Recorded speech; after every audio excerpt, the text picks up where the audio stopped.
सभी श्रोताओं का हार्दिक अभिनंदन। लीजिए सुनिए मुंशी प्रेमचंद द्वारा रचित कहानी पिसनहारी का कुआं। गोमती ने मृत्युशैया पर पड़े हुए चौधरी विनायक सिंह से कहा, चौधरी, मेरे जीवन की यही लालसा थी। चौधरी ने गंभीर होकर कहा, इसकी कुछ चिंता न करो काकी, तुम्हारी लालसा भगवान पूरी करेंगे। मैं आज ही से मजूरों को बुलाकर काम पर लगाए देता हूँ। दैव ने चाहा तो तुम अपने कुएं का पानी पियोगी। तुमने तो गिना होगा, कितने रुपए हैं? गोमती ने एक क्षण आंखें बंद करके बिखरी हुई स्मृति को एकत्र करके कहा, भैया, मैं क्या जानूं कितने रुपए हैं। जो कुछ हैं वह इसी हांडी में है। इतना करना कि इतने ही में काम चल जाए। किसके सामने हाथ फैलाते फिरोगे? चौधरी ने बंद हांडी को उठाकर हाथों से तौलते हुए कहा, ऐसा तो करेंगे ही काकी, कौन देने वाला है? एक चुटकी भीख तो किसी के घर से निकलती नहीं, कुआं बनवाने को कौन देता है? धन्य हो तुम कि अपनी उम्र भर की कमाई इस धर्मकाज के लिए दे दी। गोमती ने गर्व से कहा, भैया, तुम तो तब बहुत छोटे थे। तुम्हारे काका मरे तो मेरे हाथ में एक कौड़ी भी न थी। दिन दिन भर भूखी पड़ी रहती। जो कुछ उनके पास था वह सब उनकी बीमारी में उठ गया। वह भगवान के बड़े भक्त थे, इसीलिए भगवान ने उन्हें जल्दी से बुला लिया। उस दिन से आज तक तुम देख रहे हो कि किस तरह दिन काट रही हूं। मैंने एक एक रात में मन भर अनाज पीसा है, बेटा। देखने वाले अचरज मानते थे। न जाने इतनी ताकत मुझ में कहां से आ जाती थी। बस यही लालसा रही कि उनके नाम का एक छोटा सा कुआं गांव में बन जाए। नाम तो चलना चाहिए, इसीलिए तो आदमी बेटे बेटी को रोता है। इस तरह चौधरी विनायक सिंह को वसीयत करके उसी रात को बुढ़िया गोमती पर लोक सिधारी। मरते समय अंतिम शब्द जो उसके मुख से निकले वे यही थे, कुआं बनवाने में देर न करना। उसके पास धन है यह तो लोगों का अनुमान था, लेकिन 2000 है इसका किसी को अनुमान न था। बुढ़िया अपने धन को ऐब की तरह छिपाती थी। चौधरी गांव का मुखिया और नियत का साफ आदमी था, इसलिए बुढ़िया ने उसे यह अंतिम आदेश किया था। चौधरी ने गोमती के क्रियाकर्म में बहुत रुपए खर्च न किए। जो ही इन संस्कारों से छुट्टी मिली वह अपने बेटे हरनाथ सिंह को बुलाकर ईंट, चूना, पत्थर का तखमीना करने लगे। हरनाथ अनाज का व्यापार करता था। कुछ देर तक तो वह बैठा सुनता रहा, फिर बोला, अभी 2-4 महीने कुआं न बने तो कोई बड़ा हरज है? चौधरी ने हु करके कहा, हरज तो कुछ नहीं, लेकिन देर करने का काम ही क्या है। रुपए उसने दे ही दिए हैं, हमें तो सेंत में यश मिलेगा। गोमती ने मरते मरते जल्द कुआं बनवाने को कहा था। हरनाथ हाँ कहा तो था, लेकिन आजकल बाजार अच्छा है। 2-3 हजार का अनाज भर लिया जाए तो अगहन पूस तक सवाया हो जाएगा। मैं आपको कुछ सूद दे दूंगा। चौधरी का मन शंका और भय के दुविधों में पड़ गया। 2000 के कहीं 2500 हो गए तो क्या कहना। जगमोहन में कुछ बेल बूटे बनवा दूंगा, लेकिन भय था कि कहीं घाटा हो गया तो। इस शंका को वह छिपा न सके, बोले, जो कहीं घाटा हो गया तो। हरनाथ ने तड़प कर कहा, घाटा क्या हो जाएगा, कोई बात है। मान लो घाटा हो गया तो।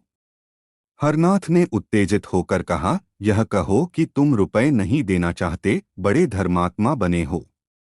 अन्य वृद्धजनों की भांति चौधरी भी बेटे से दबते थे। कातर स्वर में बोले, मैं यह कब कहता हूं कि रुपए न दूंगा, लेकिन पराया धन है, सोच समझ कर ही तो उसमें हाथ लगाना चाहिए। वनिज व्यापार का हाल कौन जानता है, कहीं भाव और गिर जाए तो। अनाज में घुन ही लग जाए, कोई मुद्दई घर में आग ही लगा दे, सब बातें सोच लो अच्छी तरह। हरनाथ ने व्यंग्य से कहा, इस तरह सोचना है तो यह क्यों नहीं सोचते कि कोई चोर ही उठा ले जाए या बनी बनाई दीवार बैठ जाए। ये बातें भी तो होती ही हैं। चौधरी के पास अब और कोई दलील न थी। कमजोर सिपाही ने ताल तो ठोंकी, अखाड़े में उतर पड़ा, पर तलवार की चमक देखते ही हाथ पांव फूल गए। बगले झांककर चौधरी ने कहा, तो कितना लोगे? हरनाथ कुशल योद्धा की भांति शत्रु को पीछे हटता देखकर बफर कर बोला, सबका सब दीजिए, 150 रुपए लेकर क्या खिलवाड़ करना है। चौधरी राजी हो गए। गोमती को उन्हें रुपए देते किसी ने न देखा था। लोक निंदा की संभावना भी न थी। हरनाथ ने अनाज भरा। अनाजों के बोरों का ढेर लग गया। आराम की मीठी नींद सोने वाले चौधरी अब सारी रात बोरों की रखवाली करते थे। मजाल न थी कि कोई चूहिया बोरों में घुस जाए। चौधरी इस तरह झपटते थे कि बिल्ली भी हार मान लेती। इस तरह 6 महीने बीत गए। पौष में अनाज बिका, पूरे 500 रुपए का लाभ हुआ। हरनाथ ने कहा, इसमें से 50 रुपए आप ले लें। चौधरी ने झल्ला कर कहा, 50 रुपए क्या खैरात ले लूं? किसी महाजन से इतने रुपए लिए होते तो कम से कम 200 रुपए सूद के होते। मुझे तुम 2-4 रुपए कम दे दो, और क्या करोगे? हरनाथ ने ज्यादा बतबढ़ाव न किया। 150 रुपए चौधरी को दे दिया। चौधरी की आत्मा इतनी प्रसन्न कभी न हुई थी। रात को वह अपनी कोठरी में सोने गया तो उसे ऐसा प्रतीत हुआ कि बुढ़िया गोमती खड़ी मुस्करा रही है। चौधरी का कलेजा धक धक करने लगा। वह नींद में न था। कोई नशा न खाया था। गोमती सामने खड़ी मुस्करा रही थी। हाँ, उस मुरझाए हुए मुख पर एक विचित्र स्फूर्ति थी। कई साल बीत गए। चौधरी बराबर इसी फिक्र में रहते कि हरनाथ से रुपए निकाल लूं। लेकिन हरनाथ हमेशा ही हीले हवाले करता रहता था। वह साल में थोड़ा सा ब्याज दे देता, पर मूल के लिए 1000 बातें बनाता था। कभी लेने का रोना था, कभी चुकते का हाँ। कारोबार बढ़ता जाता था। आखिर एक दिन चौधरी ने उससे साफ साफ कह दिया कि तुम्हारा काम चले या डूबे मुझे परवाह नहीं। इस महीने में तुम्हें अवश्य रुपए चुकाने पड़ेंगे। हरनाथ ने बहुत उड़ंघाइयां बताईं, पर चौधरी अपने इरादे पर जमे रहे। हरनाथ ने झुंझलाकर कहा, कहता हूं कि 2 महीने और ठहरिए। माल बिकते ही मैं रुपए दे दूंगा। चौधरी ने दृढ़ता से कहा, तुम्हारा माल कभी न बिकेगा और न तुम्हारे 2 महीने कभी पूरे होंगे। मैं आज रुपए लूंगा। हरनाथ उसी वक्त क्रोध में भरा हुआ उठा और 2000 रुपए लाकर चौधरी के सामने जोर से पटक दिए। चौधरी ने कुछ झेंप कर कहा, रुपए तो तुम्हारे पास थे, और क्या बातों से रोजगार होता है? तो मुझे इस समय 500 रुपए दे दो, बाकी 2 महीने में देना। सब आज ही तो खर्च न हो जाएंगे। हरनाथ ने ताव दिखाकर कहा, आप चाहे खर्च कीजिए, चाहे जमा कीजिए। मुझे रुपयों का काम नहीं। दुनिया में क्या महाजन मर गए हैं जो आपकी धौंस सहूं? चौधरी ने रुपए उठाकर एक ताक पर रख दिए। कुएं की दागबेल डालने का सारा उत्साह ठंडा पड़ गया। हरनाथ ने रुपए लौटा तो दिए थे, पर मन में कुछ और मंसूबा बांध रखा था। आधी रात को जब घर में सन्नाटा छा गया तो हरनाथ चौधरी के कोठरी की चूल खिसकाकर अंदर घुसा। चौधरी बेखबर सोए थे। हरनाथ ने चाहा कि दोनों थैलियां उठाकर बाहर निकल आऊं, लेकिन ज्यों ही हाथ बढ़ाया उसे अपने सामने गोमती खड़ी दिखाई दी। वह दोनों थैलियों को दोनों हाथों से पकड़े हुए थी। हरनाथ भयभीत होकर पीछे हट गया। फिर यह सोचकर कि शायद मुझे धोखा हो रहा हो, उसने फिर हाथ बढ़ाया, पर अब की वह मूर्ति इतनी भयंकर हो गई कि हरनाथ एक क्षण भी वहां खड़ा न रह सका। भागा, पर बरामदे ही में अचेत होकर गिर पड़ा। हरनाथ ने चारों तरफ से अपने रुपए वसूल करके व्यापारियों को देने के लिए जमा कर रखे थे। चौधरी ने आंखें दिखाईं तो वही रुपए लाकर पटक दिया। दिल में उसी वक्त सोच लिया था कि रात को रुपए उड़ा लाऊंगा, झूठ मूठ चोर का गुल मचा दूंगा तो मेरी ओर संदेह भी न होगा। पर जब यह पेशबंदी ठीक न उतरी तो उस पर व्यापारियों के तगादे होने लगे। वादों पर लोगों को कहाँ तक टालता, जितने बहाने हो सकते थे सब किए। आखिर वह नौबत आ गई कि लोग नालिश करने की धमकियां देने लगे। एक ने तो 300 रुपए की नालिश कर भी दी। बेचारे चौधरी बड़ी मुश्किल में फंसे। दुकान पर हरनाथ बैठता था। चौधरी का उससे कोई वास्ता न था, पर उसकी जो साख थी वह चौधरी के कारण लोग चौधरी को खरा और लेन देन का साफ आदमी समझते थे। अब भी यद्यपि कोई उनसे तकाजा न करता था, पर वह सबसे मुंह छिपाते फिरते थे। लेकिन उन्होंने यह निश्चय कर लिया था कि कुएं के रुपए न छूंगा, चाहे कुछ हा पड़े। रात को एक व्यापारी के मुसलमान चपरासी ने चौधरी के द्वार पर आकर हजारों गालियां सुनाईं। चौधरी को बार बार क्रोध आता था कि चलकर मूछें उखाड़ लूं, पर मन को समझाया, हमसे मतलब ही क्या है, बेटे का कर्ज चुकाना बाप का धर्म नहीं है। जब भोजन करने गए तो पत्नी ने कहा, यह सब क्या उपद्रव मचा रखा है। चौधरी ने कठोर स्वर में कहा, मैंने मचा रखा है। और किसने मचा रखा है? बच्चा कसम खाते हैं कि मेरे पास केवल थोड़ा सा माल है, रुपए तो सब तुमने मांग लिए। चौधरी मांग न लेता तो क्या करता, हलवाई की दुकान पर दादा का फातेहा पढ़ना मुझे पसंद नहीं। स्त्री यह नाक कटाई अच्छी लगती है। चौधरी तो मेरा क्या बस है भाई, कभी कुआं बनेगा कि नहीं। 5 साल हो गए। स्त्री इस वक्त उसने कुछ नहीं खाया। 1 जून भी मुंह जूठा करके उठ गया था। चौधरी, तुमने समझाकर खिलाया नहीं, दाना पानी छोड़ देने से तो रुपए न मिलेंगे। स्त्री, तुम क्यों नहीं जाकर समझा देते। चौधरी, मुझे तो इस वक्त बैरी समझ रहा होगा। स्त्री, मैं रुपए ले जाकर बच्चा को दिए आती हूँ, हाथ में जब रुपए आ जाए तो कुआं बनवा देना। चौधरी, नहीं नहीं, ऐसा गजब न करना, मैं इतना बड़ा विश्वासघात न करूंगा, चाहे घर मिट्टी ही में मिल जाए। लेकिन स्त्री ने इन बातों की ओर ध्यान न दिया। वह लपक कर भीतर गई और थैलियों पर हाथ डालना चाहती थी कि एक चीख मारकर हट गई। उसकी सारी देह सितार के तार की भांति कांपने लगी। चौधरी ने घबराकर पूछा, क्या हुआ, क्या तुम्हें चक्कर तो नहीं आ गया? स्त्री ने ताक की ओर भयातुर नेत्रों से देखकर कहा, चुड़ैल वहां खड़ी है। चौधरी ने ताक की ओर देखकर कहा, कौन चुड़ैल? मुझे तो कोई नहीं दिखता। स्त्री, मेरा तो कलेजा धक धक कर रहा है। ऐसा मालूम हुआ जैसे उस बुढ़िया ने मेरा हाथ पकड़ लिया है। चौधरी, यह सब भ्रम है। बुढ़िया को मरे 5 साल हो गए, अब तक वह यहाँ बैठी है। स्त्री, मैंने साफ देखा, वही थी। बच्चा भी कहते थे कि उन्होंने रात को थैलियों पर हाथ रखे देखा था। चौधरी, वह रात को मेरी कोठरी में कब आया? स्त्री, तुमसे कुछ रुपयों के विषय ही में कहने आया था। उसे देखते ही भागा। चौधरी, अच्छा, फिर तो अंदर जाओ, मैं देख रहा हूं। स्त्री ने कान पर हाथ रखकर कहा, न बाबा, अब मैं उस कमरे में कदम न रखूंगी। चौधरी, अच्छा, मैं जाकर देखता हूं। चौधरी ने कोठरी में जाकर दोनों थैलियां ताक पर से उठा लीं।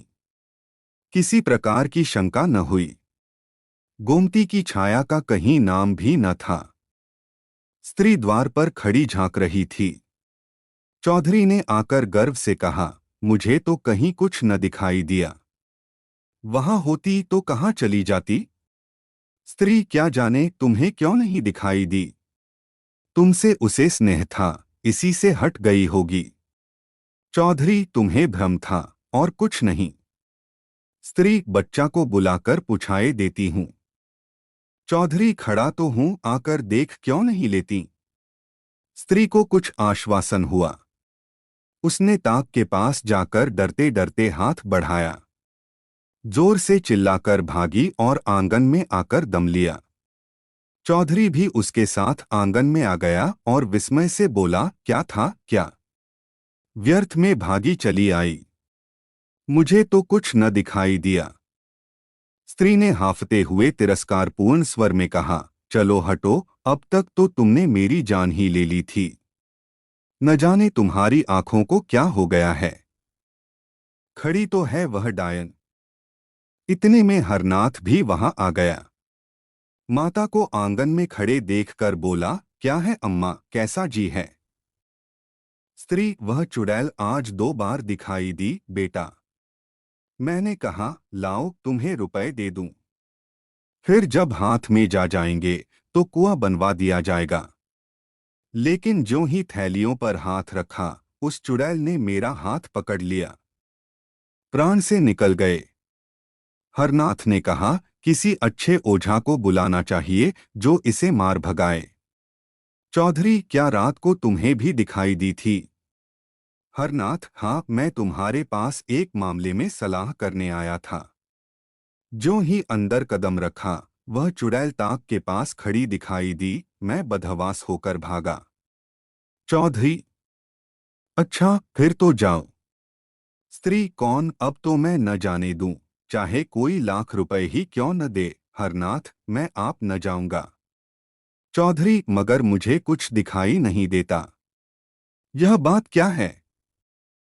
हरनाथ, क्या जाने, आपसे डरती होगी। आज किसी ओझा को बुलाना चाहिए। चौधरी, कुछ समझ में नहीं आता, क्या माजरा है? क्या हुआ बैजू पांडे की डिग्री का?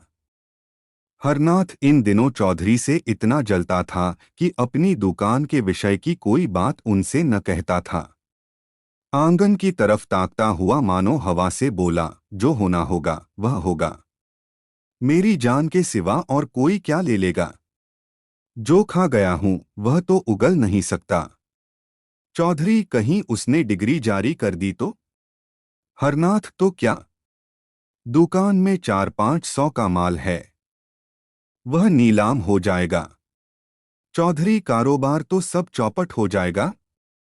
हरनाथ, अब कारोबार के नाम को कहाँ तक रोऊं? अगर पहले से मालूम होता कि कुआं बनवाने की इतनी जल्दी है तो यह काम छेड़ता ही क्यों? रोटी दाल तो पहले भी मिल जाती थी। बहुत होगा तो 4 महीने हवालात में रहना पड़ेगा। इसके सिवा और क्या हो सकता है? माता ने कहा, जो तुम्हें हवालात में ले जाए उसका मुंह झुलस दूं। हमारे जीते जी तुम हवालात में जाओगे। हरनाथ ने दार्शनिक बनकर कहा, माँ बाप जन्म के साथी होते हैं, किसी के कर्म के साथी नहीं होते। चौधरी को पुत्र से प्रगाढ़ प्रेम था। उन्हें शंका हो गई थी कि हरनाथ रुपए हजम करने के लिए टाल मटोल कर रहा है। इसलिए उन्होंने आग्रह करके रुपए वसूल कर लिए थे। अब उन्हें अनुभव हुआ कि हरनाथ के प्राण सचमुच संकट में हैं। सोचा, अगर लड़के को हवालात हो गई या दुकान पर कुर्की आ गई तो कुल मर्यादा धूल में मिल जाएगी। क्या हरज है अगर गोमती के रुपए दे दूं? आखिर दुकान चलती ही है, कभी न कभी तो रुपए हाथ में आ ही जाएंगे। एकाएक किसी ने बाहर से पुकारा, हरनाथ सिंह। हरनाथ के मुख पर हवाइयां उड़ने लगीं। चौधरी ने पूछा, कौन है? कुर्क अमीन। क्या दुकान कुर्क कराने आया है? हाँ, मालूम तो होता है।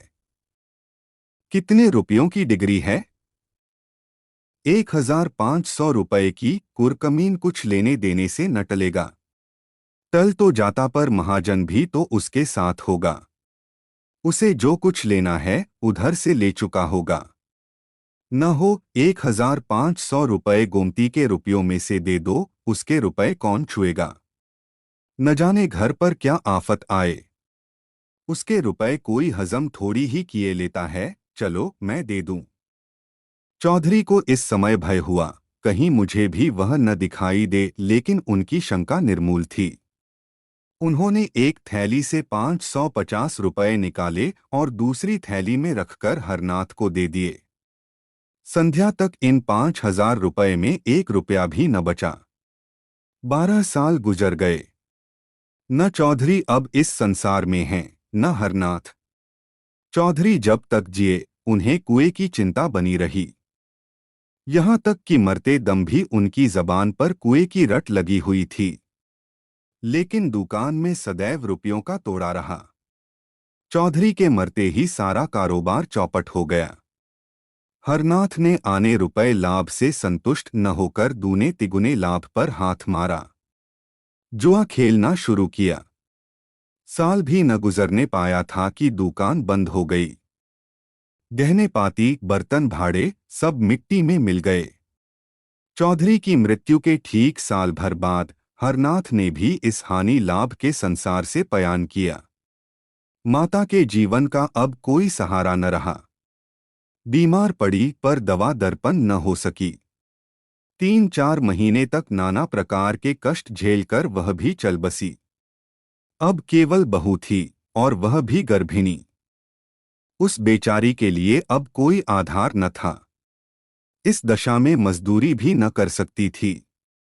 पड़ोसियों के कपड़े सी कर उसने किसी भांति 5-6 महीने काटे। तेरे लड़का होगा। सारे लक्षण बालक के से थे। यही एक जीवन का आधार था। जब कन्या हुई तो यह आधार भी जाता रहा। माता ने अपना हृदय इतना कठोर कर लिया कि नवजात शिशु को छाती भी न लगाती थी। पड़ोसियों के बहुत समझाने बुझाने पर छाती से लगाया, पर उसकी छाती में दूध की एक बूंद भी न थी। उस समय अभागिनी माता के हृदय में करुणा, वात्सल्य और मोह का एक भूकंप सा आ गया। अगर किसी उपाय से उसके स्तन की अंतिम बूंद दूध बन जाती तो वह अपने को धन्य मानती। बालिका की वह भोली, दीन, याचनामय, सतृष्ण छवि देखकर उसका मातृ हृदय मानो सहस्त्र नेत्रों से रुदन करने लगा था। उसके हृदय की सारी शुभेच्छाएं, सारा आशीर्वाद, सारी विभूति, सारा अनुराग मानो उसकी आंखों से निकालकर उस बालिका को उसी भांति रंजित कर देता था जैसे इंदु का शीतल प्रकाश पुष्प को रंजित कर देता है। पर उस बालिका के भाग्य में मातृप्रेम के सुख न बदे थे। माता ने कुछ अपना रक्त, कुछ ऊपर का दूध पिलाकर उसे जिलाया, पर उसकी दशा दिनोंदिन जीर्ण होती जाती थी। एक दिन लोगों ने जाकर देखा तो वह भूमि पर पड़ी हुई थी और बालिका उसकी छाती से चिपटी उसके स्तनों को चूस रही थी। शोक और दरिद्रता से आहत शरीर में रक्त कहाँ जिससे दूध बनता। वही बालिका पड़ोसियों की दया भिक्षा से पल पल कर एक दिन घास खोदती हुई उस स्थान पर जा पहुंची जहां बुढ़िया गोमती का घर था। छप्पर कब के पंचभूतों में मिल चुके थे। केवल जहां तहां दीवारों के चिन्ह बाकी थे। कहीं कहीं आधी आधी दीवारें खड़ी थीं। बालिका ने न जाने क्या सोचकर खुरपी से गड्ढा खोदना शुरू किया। दोपहर से सांझ तक वह गड्ढा खोदती रही। न खाने की सुध थी, न पीने की न कोई शंका थी, न भय। अंधेरा हो गया, पर वह ज्यों की त्यों बैठी गड्ढा खोद रही थी। उस समय किसान लोग भूल कर भी उधर से न निकलते थे, पर बालिका निश्शंक बैठी भूमि से मिट्टी निकाल रही थी। जब अंधेरा हो गया तो वह चली गई। दूसरे दिन वह बड़े सबेरे उठी और इतनी घास खोदी जितनी वह कभी दिन भर में न खोदती थी। दोपहर के बाद वह अपनी खांची और खुरपी लिए फिर उसी स्थान पर पहुंची। पर वह आज अकेली न थी, उसके साथ 2 बालक और भी थे। तीनों वहां सांझ तक कुआं खोदते रहे। बालिका गड्ढे के अंदर खोदती थी और दोनों बालक मिट्टी निकाल निकाल कर फेंकते थे। तीसरे दिन 2 लड़के और भी उस खेल में मिल गए। शाम तक खेल होता रहा।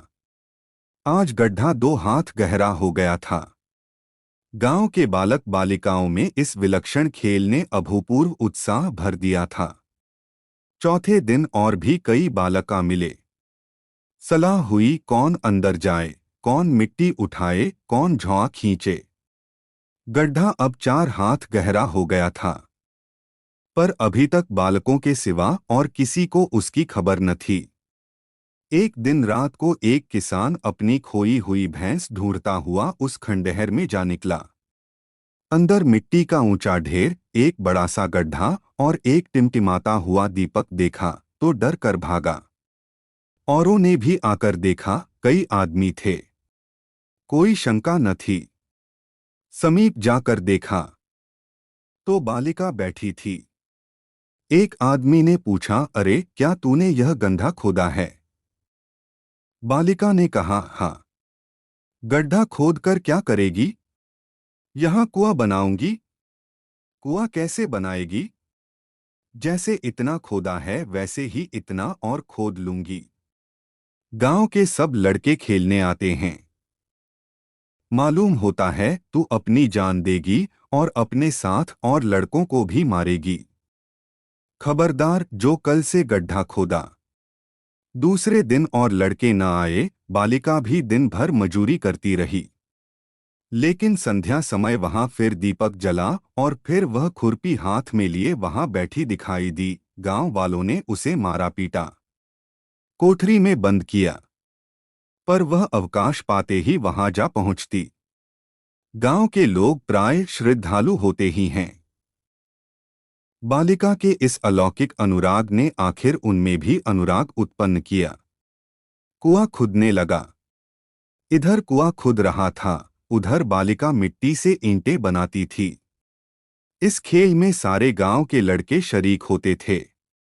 उजाली रातों में जब सब लोग सो जाते तब भी वह ईंटें थापती दिखाई देती। न जाने इतनी लगन उसमें कहाँ से आ गई थी।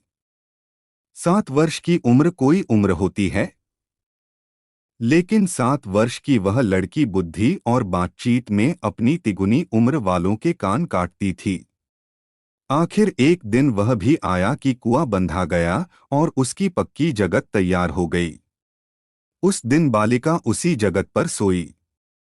आज उसके हर्ष की सीमा न थी। गाती थी, चहकती थी। प्रात काल उस जगत पर केवल उसकी लाश मिली। उस दिन से लोगों ने कहना शुरू किया, यह वही बुढ़िया गोमती थी। इस कुएं का नाम पिसनहारी का कुआं पड़ा।